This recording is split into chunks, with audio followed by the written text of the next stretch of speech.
So hello students, most welcome to the Thorax YouTube channel. आज हम start करते हैं lecture number 5 of our anatomy of the flowering plant chapter.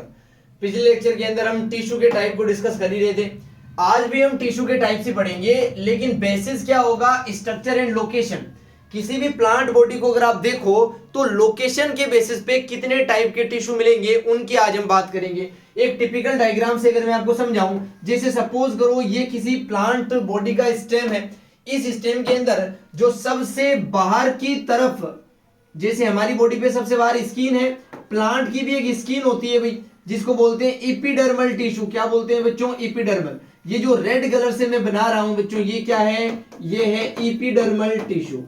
इस tissue के अंदर जितने भी टाइप के सेल्स है, जितना भी इनका फंक्शन है, उन सब को पढ़ेंगे एपिडर्मल टिश्यू सिस्टम के अंदर भाई। इस रेड कलर के अंदर व्हाइट कलर का टिश्यू होता है भाई, जो प्लांट के अंदर भी व्हाइट कलर का ही होता है। कोर्टेक्स जिसे हम बोलते हैं, क्या बोलते हैं बच्चों? कोर्टेक्स बोलते हैं। इस कोर्टेक्स वाले टिश्यू का नाम है ग्राउंड टिश्यू सिस्टम। क्या नाम है बच्चों? ग्राउंड टिश्यू सिस्टम नाम है इसका, नाम ग्राउंड टिश्यू सिस्टम होगा। किसी भी प्लांट के अंदर अगर आपने जान दिया हो तो एक ब्राउन कलर की स्ट्रक्चर होती है भाई, भूरे कलर की लकड़ी होती है या ब्राउन कलर की स्ट्रक्चर होती है, ये मैंने बनाई है। इस टिश्यू को हम बोलेंगे वस्कुलर टिश्यू सिस्टम। क्या बोलते हैं बच्चों?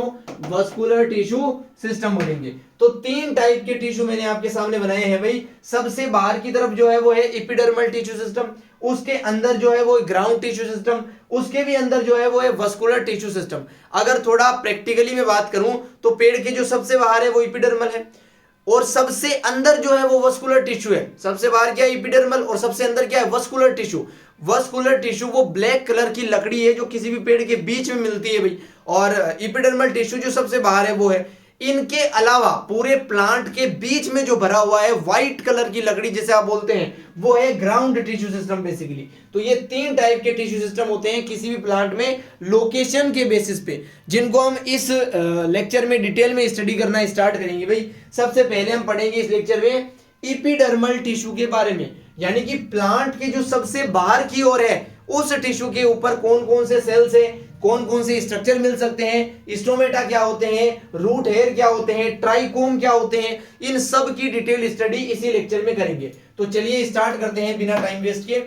सबसे पहले लिखा गया है कि ये फॉर्म करता है outer most covering of the plant body. Obviously किसी भी प्लांट के सबसे बाहर है तो आउटर मोस्ट कवरिंग को यही बनाएगा, कॉमन सी बात है। आगे लिखा है कि ये डायरेक्ट कॉन्टेक्ट में होता है एक्सटर्नल इन्वायरमेंट के। भाई जो सबसे बाहर होगा वही तो डायरेक्ट कांटेक्ट रखेगा एटमॉस्फेयर से या फिर एक्सटर्नल इन्वायरमेंट से। बोलो बात समझ में आती है? आप कहोगे आती है। कंप्राइजेस का मतलब होता है बना हुआ, ये किन चीजों का बना हुआ है या इसके अंदर कौन कौन से स्ट्रक्चर आते हैं वो होते हैं कंप्राइजेस बेसिकली।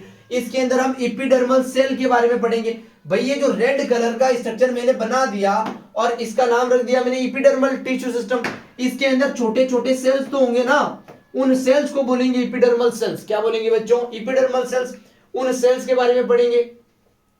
इन सेल्स के बीच में कुछ जगह ऐसी होती है जहां पे छोटे छोटे पोर होते हैं। क्या होते हैं बच्चों? छोटे छोटे पोर होते हैं। इन पोर से गैसें जो है वो अंदर भी आ सकती है और बाहर भी जा सकती है, और वाटर जो है उसका वेपर भी बाहर आ सकता है। इन स्ट्रक्चर को बोलते हैं बच्चे स्ट्रोमेटा। क्या बोलते हैं? स्ट्रोमेटा। ये जो छोटे छोटे पोर होते हैं एपिडर्मल सेल्स के बीच में, जो गैसों का एक्सचेंज और वाटर वेपर का एक्सचेंज करते हैं, उन्हें हम क्या बोलते हैं? स्ट्रोमेटा बोलते हैं। उसके अलावा इन सेल्स के ऊपर कुछ हेयर जैसे स्ट्रक्चर मिलते हैं बच्चों, कुछ ऐसे स्ट्रक्चर भी मिलते हैं हेयर जैसे।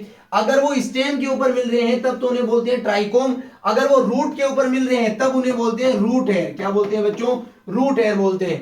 ट्राइकोम क्या है? ट्राइकोम का ही दूसरा नाम आप कह सकते हो स्टेम है। स्टेम के ऊपर मिलने वाले छोटे छोटे रोम, छोटे छोटे बालों जैसी स्ट्रक्चर है, हेयर जैसी स्ट्रक्चर है बेसिकली। ट्राइकोम स्टेम के ऊपर मिलता है और रूट हेयर जो है वो रूट के ऊपर मिलता है। ट्राइकोम को ही स्टेम हेयर भी कह सकते हैं। बोलो बात समझ में आती है क्या? स्टेम के ऊपर क्या मिलता है? ट्राइकोम। फंक्शन आगे बात करेंगे। अभी मैंने बताया है ये दोनों एपिडर्मल सेल्स के ऊपर मिलने वाले स्ट्रक्चर है, इसलिए इन्हें एपिडर्मल अपेंडेजेस भी बोलते हैं। बोलो बात समझ में आती है क्या? आप कहोगे सर बिल्कुल आती है, इतना तो क्रिस्टल क्लियर है। अगर इतना क्लियर है तो हम आगे बढ़ते हैं। देखो सबसे पहले बात करेंगे एपिडर्मिस की। हम क्या पढ़ रहे हैं? हम टिश्यू के टाइप पढ़ रहे हैं लोकेशन के बेसिस पे। तीन टाइप है, सबसे बाहर एपिडर्मल, सबसे अंदर वस्कुलर, बीच में क्या है ग्राउंड टिश्यू। सबसे पहले स्टार्ट किया है एपिडर्मल टिश्यू सिस्टम को, उसके अंदर क्या क्या पढ़ेंगे, उसके अंदर एपिडर्मिस के बारे में पढ़ेंगे, फिर एपिडर्मिस सेल के बारे में पढ़ेंगे, फिर स्टोमेटा पढ़ेंगे, उसके बाद हम स्टोमेटा के ऊपर मिलने वाली एक लेयर की भी बात करेंगे क्यूटीन की, उसके बाद हम पढ़ेंगे रूट हेयर और ट्राइकोम के बारे में। तो इतना सब कुछ पढ़ना है। सबसे पहले स्टार्ट कर रहे हैं एपिडर्मिस के साथ। बहुत ध्यान से देखो, ये आउटर मोस्ट लेयर है जो एपिडर्मल टिश्यू सिस्टम है, उसके अंदर stomata, root hair, stem hair सब आते हैं, लेकिन जो केवल बाहर की परत है, लेयर है, उसे बोलेंगे एपिडर्मिस। किसी भी प्राइमरी प्लांट बॉडी के बाहर यही मिलती है, very very important. Secondary plant body के बाहर ये नहीं मिलती है। क्या लिख रहा हूं मैं, सेकेंडरी प्लांट बॉडी के बाहर ये नहीं मिलेगी। जब तक प्लांट की बॉडी प्राइमरी है, इनिशियल स्टेज के अंदर है, तब उसके बाहर क्या मिलती है, एपिडर्मिस मिलती है।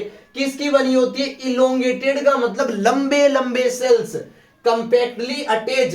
कंपैक्टली का मतलब यहां पर जो स्पेस होता है सेल्स के बीच में, इंटरसेलुलर स्पेस इसे बोलते हैं, इंटरसेलुलर स्पेस, ये प्रेजेंट ही नहीं होगा भाई। देखो भाई, कोई अगर हमें परत बनानी है, लेयर बनानी है, यानी कि दीवार बनानी है, दीवार के बीच बीच में छोटे छोटे छेद नहीं मिलेंगे। जैसे एक दीवार को कंपेयर करो आप एक लेयर के साथ, जैसे दीवार ईंट पत्थर से बनती है, उसी प्रकार लेयर बनेगी सेल से। अगर सेल्स के बीच में स्पेस होगा, यानी कि दीवार में छेद होंगे। अगर हम दीवार बनाएंगे तो छेद नहीं रखेंगे, क्योंकि एक दीवार बना रहे हैं जो प्लांट को प्रोटेक्ट कर सके, तो उसमें कोई भी छेद नहीं रहेगा, सेल्स के बीच में कोई स्पेस नहीं रहेगा, यानी कि इंटरसेलुलर स्पेस यहां पे एब्सेंट होगा कंप्लीटली।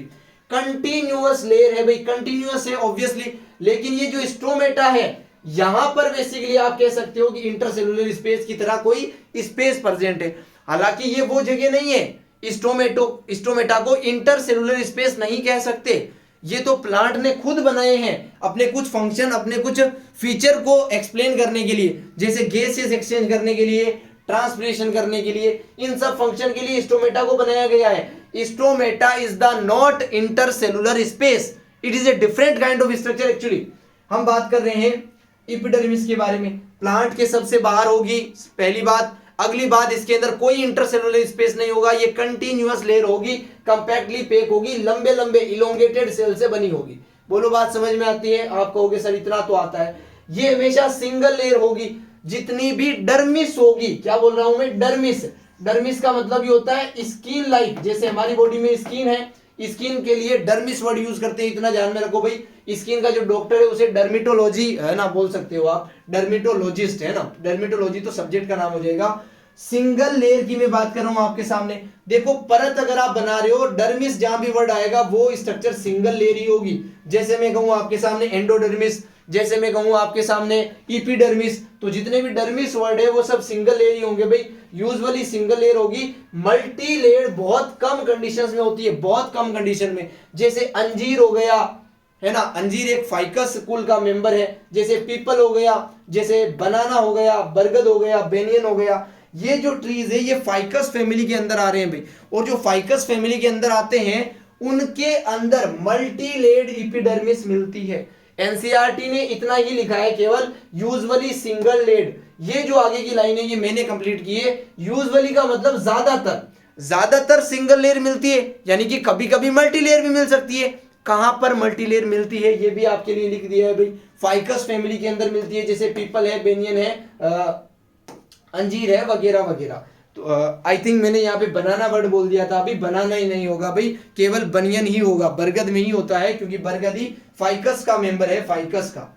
बोलो बात समझ में आती है? आप कहोगे सर इतना तो आता है। एक बार फिर से समराइज कर दूं मैं, एपिडर्मिस सबसे बाहर की लेयर है, ये जो है प्राइमरी प्लांट बॉडी के अंदर प्रेजेंट होती है, सिंगल लेयर्ड सेल्स की बनती है, कभी कभी मल्टी लेयर्ड हो सकती है। मल्टी लेयर्ड फाइकस फैमिली में होती है, जैसे पीपल हो गया, बरगद हो गया, अंजीर हो गया, इन सारे प्लांट्स के अंदर। बात समझ में आती है? उसके अलावा मैंने कहा जो इसके सेल्स होंगे वो इलोंगेटेड होंगे, लंबे लंबे, इनके बीच में कोई स्पेस नहीं होगा, इंटरसेलुलर स्पेस नहीं होगा।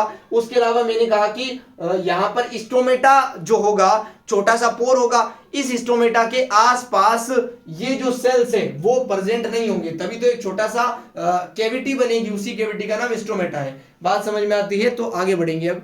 अब लिखा है इपिडर्मल सेल्स जो होते हैं वो लिविंग पैरेनकाइमेटस होते हैं भाई, यानी कि पैरेनकाइमा टिश्यू के बनते हैं जो इपिडर्मिस के सेल्स होते हैं। यहां पर बहुत ही पतली सेल वॉल होती है भाई, थिन सेल वॉल होती है जो कि सेल्यूलोज की बनी होती है। बोलो बात समझ में आती है क्या? आती है। जो साइटोप्लाज्म की लाइनिंग होती है सेल वॉल में वो बहुत ही स्मॉल अमाउंट में होती है, small amount of cytoplasm lining cell wall. समझ में आता है क्या? बिल्कुल आता है। बहुत ही कम साइटोप्लाज्म की लाइनिंग है सेल वॉल के अंदर। ए लार्ज वैक्यूल, यहां पर वैक्यूल बहुत ही बड़े बड़े होते हैं जो स्टोरेज का काम भी कर सकते हैं, क्योंकि वैक्यूल का तो काम ही होता है मटेरियल को स्टोर करना। अगर बहुत ही बड़े बड़े वैक्यूल मिल रहे हैं यानी कि मटेरियल को स्टोर करने के लिए मिल रहे हैं भाई। प्रोमिनेंट न्यूक्लियस, इसको ऐसे भी लिख सकते हैं भाई, बिग न्यूक्लियस, बड़ा सा न्यूक्लियस होगा ताकि फंक्शन को अच्छे से कोऑर्डिनेट किया जा सके। बोलो बात समझ में आती है क्या? आप कहोगे सर क्रिस्टल क्लियर हो गया। अभी आगे बढ़ो। देखो क्यूटिकल के बारे में आया है। देखो क्यूटिकल एक लेयर है बच्चों, क्या है? एक लेयर है जो अभी अभी इपिडर्मिस लेयर पड़ी है। इस लेयर के ऊपर एक क्यूटीन वैक्स मटेरियल की लेयर बनती है जिसे क्यूटिकल बोलते हैं। ये आउटसाइड ऑफ इपिडर्मिस प्रेजेंट होती है, स्टेम के ऊपर होती है, लीव के ऊपर होती है, लेकिन रूट के ऊपर कभी नहीं होती है। रूट के ऊपर क्यूटिकल एब्सेंट होती है क्योंकि क्यूटिकल बनती है क्यूटीन वैक्स की जो कि वाटर के लिए इम्परमीबल होता है। इसलिए ये लेयर प्लांट से पानी को बाहर निकलने से रोकती है, वाटर लॉस से बचाती है किसी भी प्लांट को क्यूटिकल। इसीलिए जड़ें तो वाटर लॉस करती नहीं है, जमीन के अंदर है, इसलिए उनमें क्यूटिकल नहीं होती है भाई। ये कवर्ड होती है किसके साथ? वैक्स की थिक लेयर के साथ, जो किसकी बनी है? क्यूटीन वैक्स की बनी है। एक्चुअली में ये क्यूटीन क्या है भाई? वैक्स है। बायोमोलिक्यूल्स में जब आपको लिपिड पढ़ाए थे तब क्यूटीन वैक्स का आइडिया भी दिया था। ये वाटर लॉस को प्रिवेंट करता है, उसके अलावा ये फिजिकल बैरियर की तरह एक्ट करता है भाई, डिफेंस करता है। कोई भी बैक्टीरिया, कोई भी एंजाइम जब प्लांट पर अटैक करेगा तो सबसे पहले वो क्यूटिकल से टकराएगा, उसके बाद वो एपिडर्मिस से टकराएगा। रूट्स के अंदर एब्सेंट होती है, ये मैंने ऑलरेडी पहले ही समझा दिया है आपको, क्योंकि वहां पे वाटर लॉस होता नहीं है। जो एपिडर्मिस है उसके ऊपर कुछ ऐसे सेल्स होते हैं जो वाटर को एब्जॉर्ब करते हैं और वापस रिलीज करते हैं, उन्हें बोलेंगे बुल्ली फॉर्म सेल, उन्हीं को मोटर सेल्स भी बोलते हैं भाई। ये स्पेशलाइज्ड एपिडर्मल के सेल्स होते हैं। मोनोकोट की जो पत्तियां होती है, जो ग्रासेस होती है ना, घास जिसे बोलते हैं, उसकी पत्तियों में ये एपिडर्मिस के सेल्स मिलते हैं भाई। ये वाटर को एब्जॉर्ब भी कर सकते हैं और वाटर को वापस रिलीज भी कर देते हैं। इन्हीं के कारण जो पत्तियां होती है उनकी कर्लिंग भी होती है।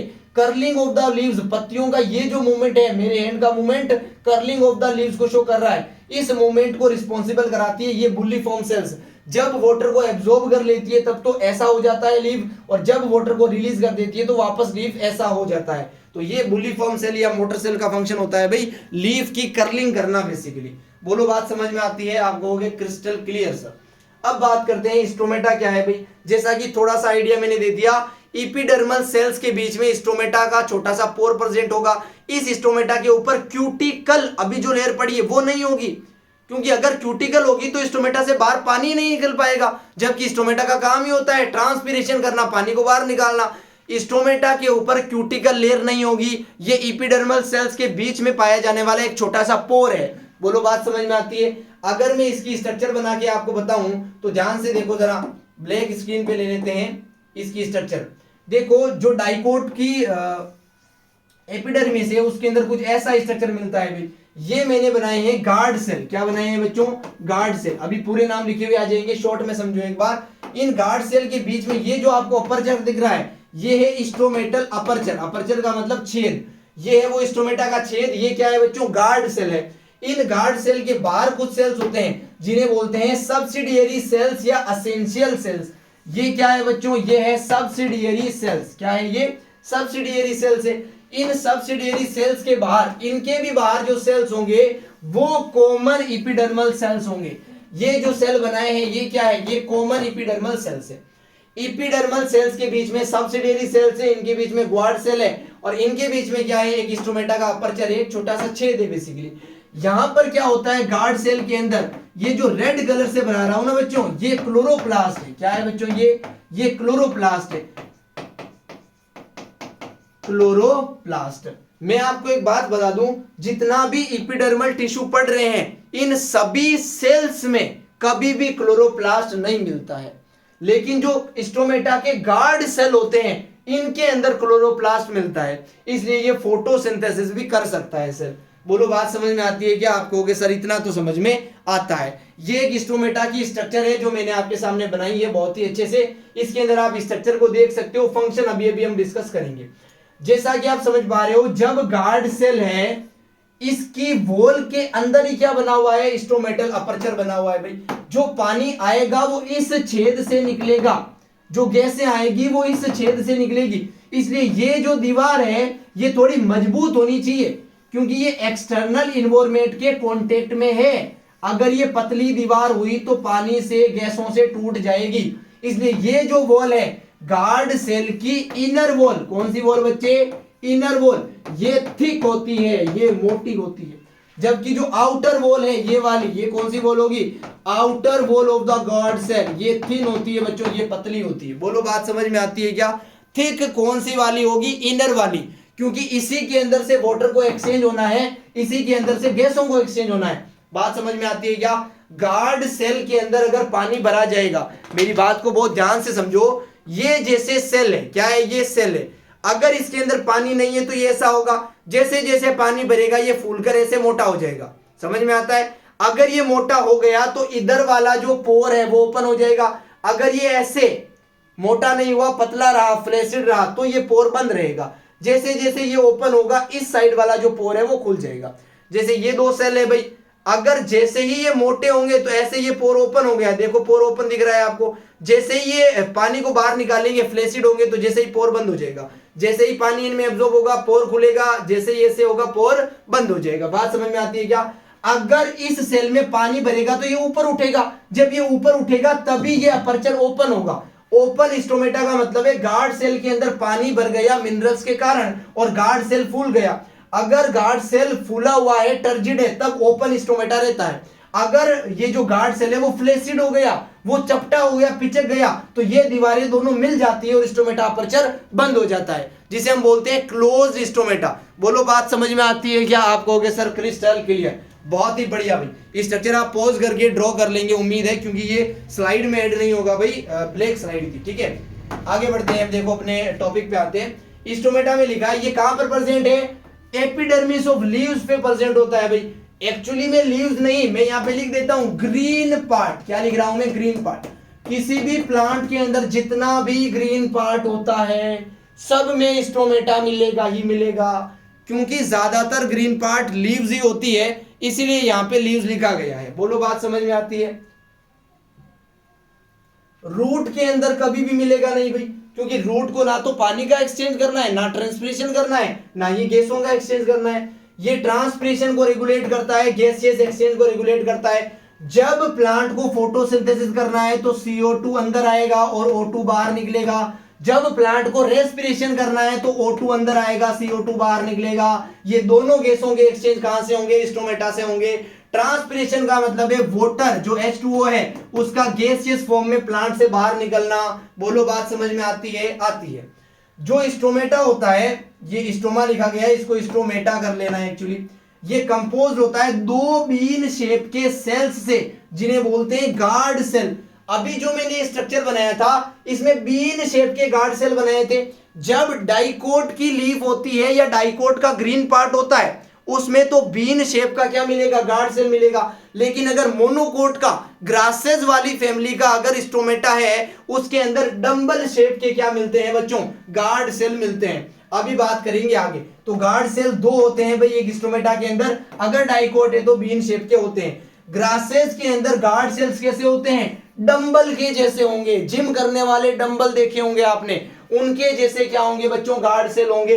अगर मैं स्ट्रक्चर बना के बताऊं आपको, फिर से थोड़ा सा हो जाए एक बार, तो कुछ ऐसा गार्ड सेल होगा भाई डाइकोट की लीफ में। ये क्या बना रहा हूं? डाइकोट का स्टोमेटा बना रहा हूं। अगर मैं मोनोकोट का स्टोमेटा बनाऊं तो कुछ ऐसा होगा, जहां से देखो ये एक डंबल बनाया इस साइड एक और डंबल बनाते हैं ऐसे। ये स्ट्रक्चर क्या है? ये स्टोमेटल अपर्चर है। ये क्या है बच्चों? ये गार्ड सेल है। इधर ये क्या है? गार्ड सेल है। और ये क्या है? स्टोमेटल अपर्चर है। बोलो बात समझ में आती है? ये डाइकोट का स्टोमेटा है और ये मोनोकोट का स्टोमेटा है। मोनोकोट को ही ग्रासेस भी बोला जा सकता है। तो ये बीन शेप्ड सेल्स है। ये गार्ड सेल कैसे है बच्चों? Bean shaped. इन्हीं को किडनी शेप भी कह सकते हो। लेकिन ये कैसे है बच्चों? ये डंबल शेप्ड है। कैसे है बच्चों? डंबल शेप्ड स्ट्रक्चर है। किसके? Guard cell. किसके गार्ड सेल? मोनोकोट की लीव के। बोलो बात समझ आती है? आती है। जो आउटर वॉल होती है गार्ड सेल की, वो कैसी होगी? थिन होगी। लेकिन जो इनर वॉल है वो कैसी होगी बच्चे? वो थिक होगी। देखो आउटर वॉल कैसी है? थिन है। इनर वॉल कैसी है बच्चों? थिक है, मोटी है। क्यों है इनर वाली? क्योंकि इनर वाली से ही पानी और गैसों को एक्सचेंज होना है। बोलो एक एक वर्ड क्लियर है क्या? एक एक वर्ड क्लियर है? क्रिस्टल क्लियर है सर। आगे बढ़ते हैं। देखो गार्ड सेल के अंदर क्लोरोप्लास्ट होता है। अभी अभी बताया इपिडर्मल के किसी भी सेल में क्लोरोप्लास्ट नहीं है, लेकिन गार्ड सेल में है। इसीलिए ये फोटोसिंथेसिस भी कर सकता है। ये रेगुलेट करता है ओपनिंग और क्लोजिंग ऑफ स्टोमेटा को। अगर गार्ड सेल के अंदर पानी भरेगा तो गार्ड सेल टर्जिड हो जाएगा, तब स्टोमेटा ओपन रहेगा। अगर गार्ड सेल का पानी बाहर निकलेगा तो वो फ्लैसिड हो जाएगा, चपटा हो जाएगा और स्टोमेटा का पोर बंद हो जाएगा, जिसे क्लोज स्टोमेटा कहेंगे। बोलो बात समझ में आती है? आती है।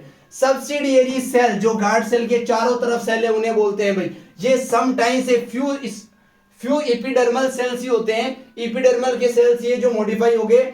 विसिनिटी, विसिनिटी का मतलब होता है आसपास। किसके आसपास मिलेंगे? ये गार्ड सेल के आसपास मिलेंगे, जो कि स्पेशलाइज्ड है उनके शेप में, स्ट्रक्चर में, और ये सपोर्ट करते हैं गार्ड सेल को। इनके अंदर कोई क्लोरोप्लास्ट नहीं होता है। क्लोरोप्लास्ट केवल गार्ड सेल के अंदर ही प्रेजेंट होगा। बोलो बात समझ में आती है क्या? आती है सर। स्टोमेटा के अपर्चर की अगर मैं बात करूं तो इसके अंदर आप कहोगे कि स्टोमेटा, अपर्चर तो आता ही है ऑब्वियसली, इसके अंदर गार्ड सेल भी है और इसके अंदर सराउंडिंग सब्सिडियरी भी है। जो इंस्ट्रूमेंटल का एपेरेटस है, ये अपर्चर नहीं है, ये एपेरेटस है। एपेरेटस का मतलब होता है उपकरण। स्टोमेटा जो वर्ड है, इसके अंदर कौन कौन से स्ट्रक्चर आते हैं? एक तो उसका अपर्चर आता है, छेद, एक गार्ड सेल आता है भाई, इसके बाद सराउंडिंग करते हुए सब्सिडियरी सेल्स, जिनको एसेंशियल सेल भी बोला जाता है, वो भी आते हैं। बोलो बात समझ में आती है क्या? आती है। अगर गार्ड सेल टर्जिड रहेगा, फुला हुआ रहेगा, तो ये ओपन स्टोमेटा रहेगा। अगर ये फ्लैसिड हो जाएगा, श्रिंक हो जाएगा, चपटा हो जाएगा, तो स्टोमेटा बंद हो जाएगा। बोलो बात समझ में आती है क्या? आती है। ये देखो एनसीईआरटी के डायग्राम में बिल्कुल ही क्लियरली बताया गया है गार्ड सेल का शेप भी और स्टोमेटा के स्ट्रक्चर भी। Stomata with dumbbell shaped guard cell. Dumbbell shape किसमें होगा? मोनोकोट के अंदर। तो ये मोनोकोट के लीफ के या ग्रीन पार्ट के अंदर मिलने वाले स्टोमेटा को शो कर रहा है। और ये जो कंडीशन है ए में, ये क्या लिखा हुआ है? Stomata with bean shaped guard cell. Bean shaped वाले कहां पर होते हैं? डाइकोट के लीफ के अंदर या डाइकोट के ग्रीन पार्ट के अंदर। यहां पर देखो ये व्हाइट कलर का क्या बना रखा है इन्होंने? स्टोमेटा का पोर, जिसे स्टोमेटल अपर्चर हम बोल रहे हैं, वो बना रखा है। यहां पर स्टोमेटल अपर्चर क्या होगा भाई? ये जो स्ट्रक्चर है बीच वाला, ये क्या होगा? स्टोमेटल अपर्चर होगा। इसके बाद देखो इन्होंने गार्ड सेल बना रखा है भाई, ये क्या होगा? ये गार्ड सेल होगा। इधर ये जो सेल है डंबल शेप्ड, ये क्या है बच्चों? गार्ड सेल है। बोलो बात समझ में आती है? इसके बाद क्लोरोप्लास्ट गार्ड सेल के अंदर बना भी रखा है, इधर भी क्लोरोप्लास्ट होगा गार्ड सेल के अंदर। बोलो बात समझ में आती है क्या? सब्सिडियरी सेल, जो गार्ड सेल के आसपास के सेल्स है, ये वाले सेल्स हरे कलर के जो ये वाले हैं, ये क्या है? सब्सिडियरी सेल्स है। इधर ये जो बड़ा वाला सेल दिख रहा है, ये क्या है बच्चों? सब्सिडियरी सेल्स है। सब्सिडियरी सेल के भी आगे इन्होंने दिखा रखा है एपिडर्मल सेल को। ये सेल्स है एपिडर्मल सेल्स, ये सेल्स ग्रीन वाले क्या है? एपिडर्मल सेल्स है। तो ये जो स्ट्रक्चर है एनसीईआरटी का, इसका एक एक वर्ड आपके दिमाग में क्लियर होना चाहिए, क्योंकि थोरेक्स के साथ समझना मतलब कॉन्सेप्ट को हवा में करना। बोलो बात समझ में आती है या? आती है भाई। आगे बढ़े, बिल्कुल बढ़ सकते हैं। जो सेल्स होते हैं एपिडर्मिस के, वो बियर करते हैं, वो रखते हैं नंबर्स ऑफ हेयर्स, अपने ऊपर छोटे छोटे बालों जैसे स्ट्रक्चर प्रेजेंट रखते हैं एपिडर्मल के सेल्स। अगर वो रूट पर है तो उन्हें रूट हेयर बोलेंगे, अगर वो स्टेम पर है तब उन्हें स्टेम हेयर बोल सकते हैं, या फिर उन्हीं को बोलते हैं ट्राइकोम्स। क्या बोलते हैं बच्चों? उन्हीं को ट्राइकोम्स बोलते हैं भाई। जो रूट के ऊपर मिलते हैं वो एक ही सेल के बने होते हैं, एक हेयर लाइक स्ट्रक्चर एक सेल का बना है, इसलिए यूनिसेलुलर। लेकिन जो ट्राइकोम होता है ये मल्टी सेलुलर होता है। इस एक ट्राइकोम के अंदर बहुत सारे सेल क्या होते हैं बच्चे? प्रेजेंट होते हैं। आगे लिखा गया है ये elongation of the epidermis cell है। जब एपिडर्मिस सेल लंबा हो जाता है, इलोंगेट हो जाता है, तब वो हेयर लाइक स्ट्रक्चर बन जाता है, उसी को क्या बोलते हैं? रूट हेयर बोलते हैं। हेल्प करता है वाटर को एब्जॉर्ब करने में। जड़ों के ऊपर छोटे छोटे हेयर मिलते हैं जो वाटर को एब्जॉर्ब करते हैं, जो मिनरल को एब्जॉर्ब करते हैं, उन्हीं को क्या बोलते हैं, रूट हेयर बोलते हैं। मिनरल को वाटर को एब्जॉर्ब करते हैं, सरफेस एरिया बढ़ाते हैं। ये सारी लाइन मॉर्फोलॉजी में भी एक्सप्लेन की थी। Maturation zone of the root पे मिलते हैं जो रूट हेयर है। बोलो बात समझ में आती है क्या? आप कहोगे सर क्रिस्टल क्लियर हो गया। ट्राइकोन के बारे में देखो, ये मल्टी सेलुलर होता है भाई, बहुत सारी सेल से मिलकर बनता है। ये ब्रांच हो सकता है, अनब्रांच हो सकता है। ब्रांच का मतलब एक हेयर से और ब्रांचेस निकल रहे हैं, और हेयर निकल रहे हैं। अनब्रांच का मतलब कोई हेयर नहीं निकल रहा, एक हेयर जो है वो अपने में ही खुश है। ये सॉफ्ट स्टफ हो सकते हैं भाई, ये गुच्छों के रूप में हो सकते हैं। मे बी सिक्रेटरी, इनसे कुछ पदार्थ, कुछ मटेरियल बाहर निकल सकता है, कुछ मटेरियल बाहर स्क्रीट आउट हो सकता है। बोलो बात समझ में आती है क्या? आती है। इनका काम तो पता है भाई, जड़ों पर है तो पानी को, मिनरल को एब्जॉर्ब करेंगे। इनका काम ध्यान से देखो, ये वाटर लॉस को प्रिवेंट करते हैं। पानी की जो हानि हो रही है उसे कम करते हैं। प्लांट को पानी देते रहते हैं, पानी की हानि से बचाते हैं। बात समझ में आई क्या? आगे लिखा है क्योंकि ये ट्रांसपिरेशन के साथ क्या करते हैं भाई, डिफेंस कर देते हैं। ये ट्रांसपिरेशन को कम कर देते हैं बेसिकली, जिससे पानी बच जाता है, वाटर लॉस रुक जाता है। ये डिफेंस की तरह भी काम करते हैं भाई। बाहर है तो ये स्टिकी सब्सटेंस को सिक्रीट करते रहते हैं जो इंसेक्ट को पकड़ लेता है, ट्रैप कर लेता है। भाई कोई भी इंसेक्ट अगर प्लांट पे अटैक करने आ रहा है तो सबसे बाहर हेयर से टकराएगा, क्योंकि सबसे बाहर क्या आती है, एपिडर्मिस। इसके भी ऊपर क्या लगे हुए हैं, छोटे छोटे हेयर लगे हुए हैं। अगर स्टेम है तो उस हेयर को ट्राइकोम हम बोल रहे हैं। ट्राइकोम के ऊपर कुछ स्टिकी मटेरियल लगा लिया गया है भाई, स्टिकी सब्सटेंस लगा लिया गया है। इस हेयर से अगर कोई इंसेक्ट आके टकराता है, इसके ऊपर बैठ जाता है, तो वो इसी के ऊपर चिपक जाएगा, प्लांट के ऊपर अटैक ही नहीं कर पाएगा। इसलिए प्लांट उस इंसेक्ट से बच गया, डिफेंस हो गई उस प्लांट की। इसीलिए जो ट्राइकोम होते हैं वो डिफेंस की तरह भी एक्ट करते हैं। बोलो बात समझ में आती है क्या? तो यहां पर हम एपिडर्मल टिश्यू सिस्टम को कंप्लीट करते हैं भाई। कल हम अगले लेक्चर में ग्राउंड टिश्यू सिस्टम समझेंगे।